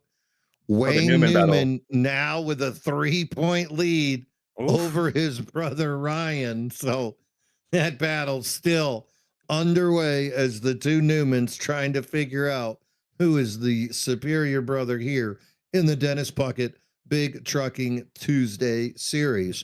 Now, let's take a peek at the playoffs up the front. Joe Volpus, I mean, almost 100 points. This thing is locked in. David Owens, 3 less starts, but finds himself in second with a 27-point lead over McWhorter. I mean, look at what Owens has done. 8 starts, 4 wins, 6 top 5, 7 top 10s. But no sooner do you do that, you look at what Volpus has done.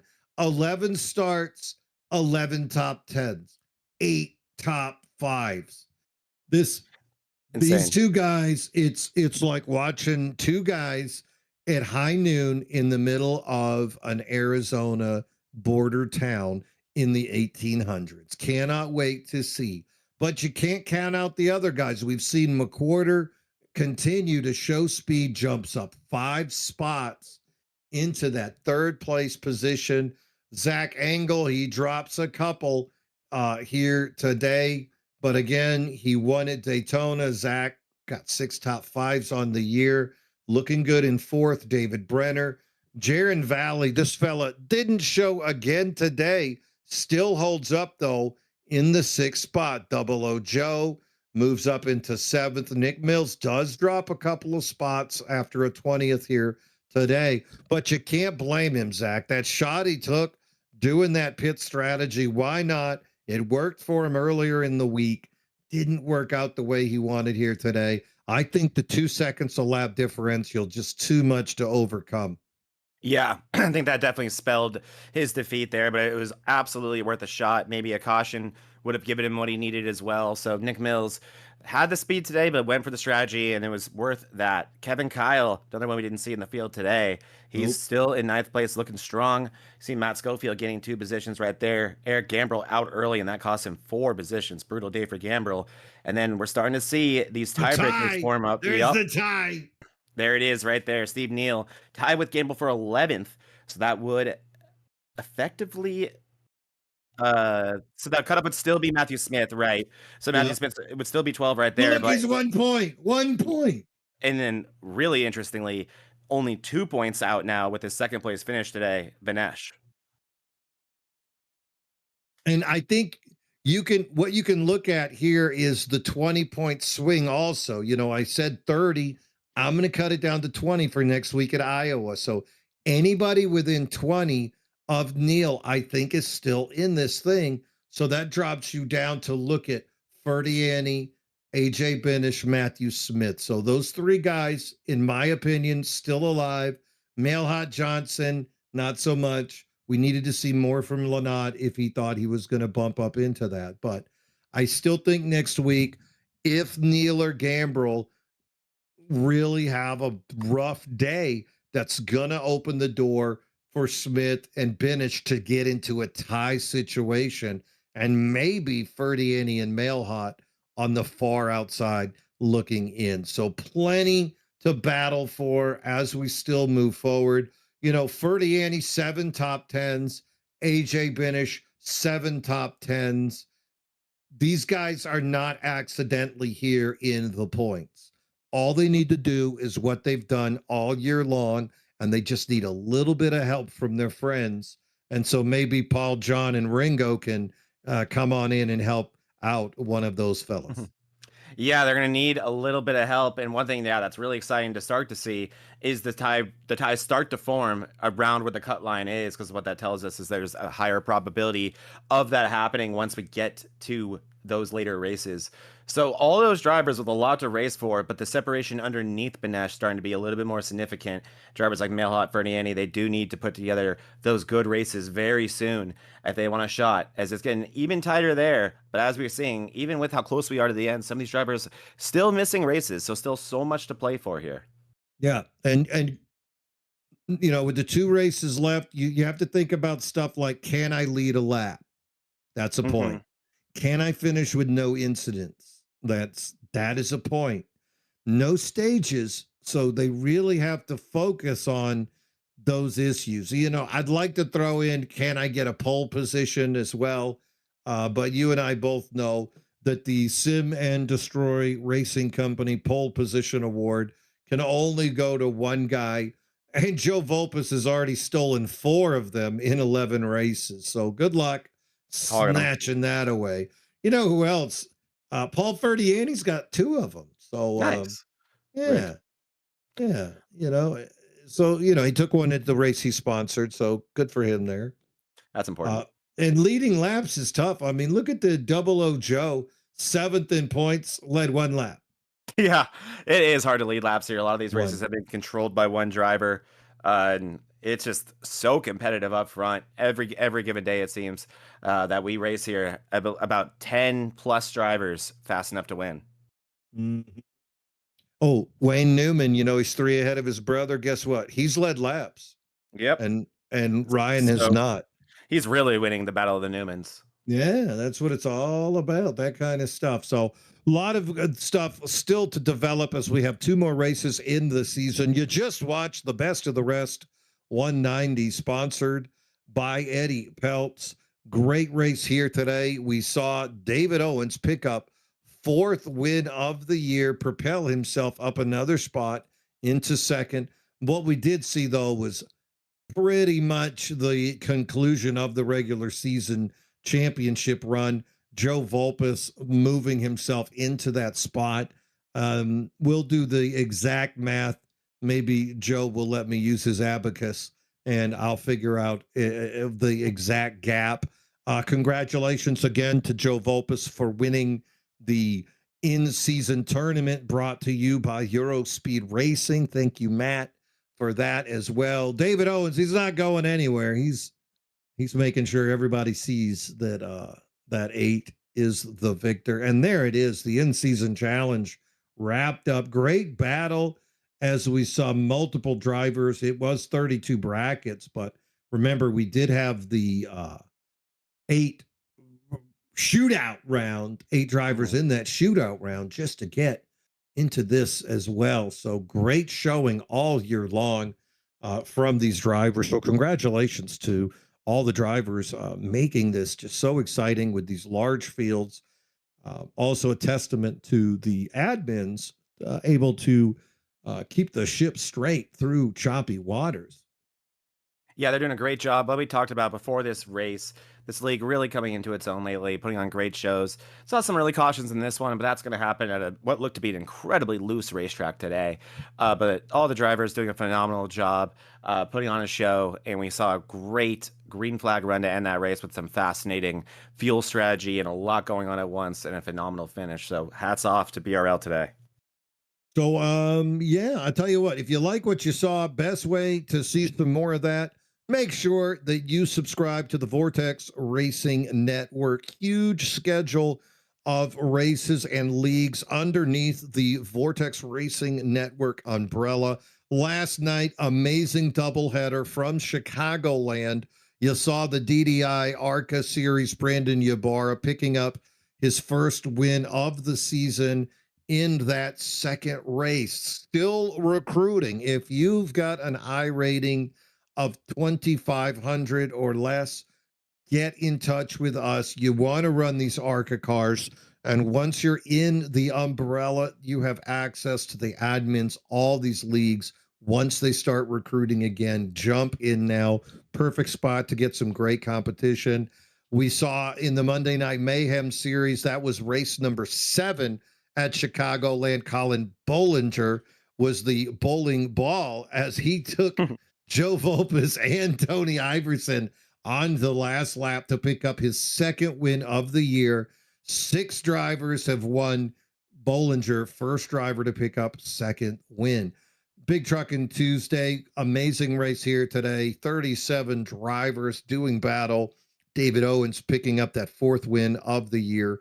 Tomorrow night, special event. What we've done is we have convinced Zach to push back the MRL DDI Moonlight Truck Series to a Thursday broadcast so that we can bring you a very special Bonfire Racing League Premier Cup Series, the Dennis Puckett Memorial Race from Kentucky. The season opener will be brought to you tomorrow night, live from Kentucky. Going to be broadcast by yours truly, Mean Gene Money. Going to have Smokin' Joe and Johnny Replay bringing you all the action. Join us tomorrow night.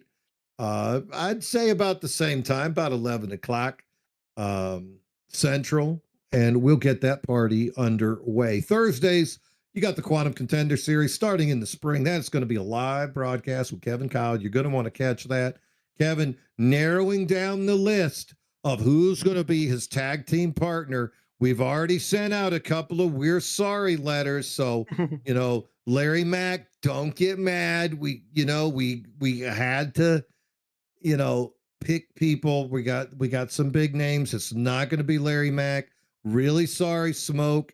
We know you got other, things going on. He couldn't commit to the entire series, so not going to be Tony Stewart. We'll see who it's going to be down the road.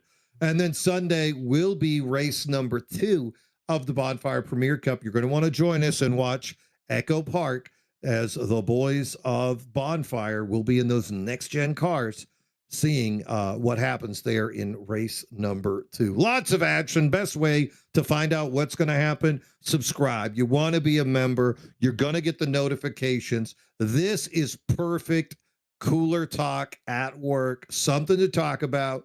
Did you see what Colin Bollinger pulled last night? You know what? You didn't, or you did. There's no lying about it. You want to be one of the guys that can talk about the action. Tonight, did you see what Nick Mills tried to do? Didn't work out, but Joe Volpes come up short yet again. This could have been the 4th race he won. Instead, it was the 4th race David Owens won. This is great cooler talk. You want to get in on it. Make sure you subscribe to the Vortex Racing Network. Subscribe and like every chance you get. We appreciate it here. Final thoughts before we leave the track, gentlemen. What do you got for me, Zach? Another great race. Proud of this league. Love this track. Always a lot of fun. And so great to see the field size is still the size that they are. So very, very cool. Excited for that special broadcast tomorrow. Don't miss that. Got an awesome booth for that one. And can't wait to watch it, guys. So can't wait to see you guys next Tuesday. It's almost playoff time here, and it's getting real tight. So it's going to be an exciting 2 weeks to see who's going to be racing for a championship here in the BTT. Yeah, I cannot wait to see that field close. Let's go down to the pits. Any fistfights or fun stuff to talk about, Smokin' Joe? Things are pretty calm here tonight. It's actually a pretty good race overall. I think everybody was pretty happy with the way the race went for the most part. After all the chaos at the start of the race, I know a few boys left the track a little bit disappointed early on there, especially that huge wreck there back on lap 23 that saw a driver get impaled on the pit wall. So some of those boys went home a bit disappointed today throughout courses of the day, but all in all, it was a very clean race, especially for a track as chaotic as Michigan. Yeah, of course, you're talking about Eric Gambrell went sideways into the water barrels that lap. Also, we saw Tommy Fox, Jacob Bagley, Heath McDaniel, and Chris Smith all end their day early, finishing 72 laps down. For my part, I am just pleased as punch and grateful to be up in the booth with a great team of Smokin' Joe and Zach Panzarella. Guys, you make it fun every week. I hope that the people at home enjoy doing this as much as I do. Want to give a lot of love to all of you, the viewers. Without you, we wouldn't be able to do this. Huge shout out to our sponsors as well for making all of this possible.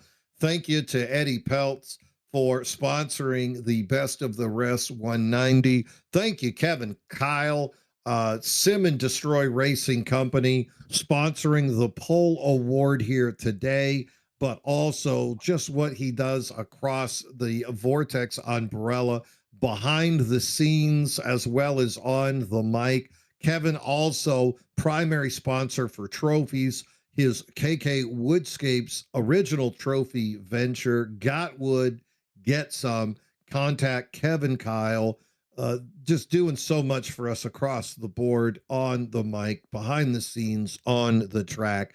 We'll be back next week at Iowa as he will continue his assault to make his way into the playoffs. And thank you to Matt Schofield for sponsoring the in-season tournament, Eurospeed Racing, of course, a big sponsor as well, sponsoring the last few races, to come to the conclusion of which was Joe Volpes lifting the KK Woodscape Trophy over his head as he is the in-season tournament champion. Thank you to the league admins for making this possible, and thank you to the fans at home for watching this each and every week. On behalf of myself, Mean Gene Money, my partner, Zach Panzarella, and Smokin' Joe, it's been a pleasure. Have a great night, and as always, bottoms up and hammer down.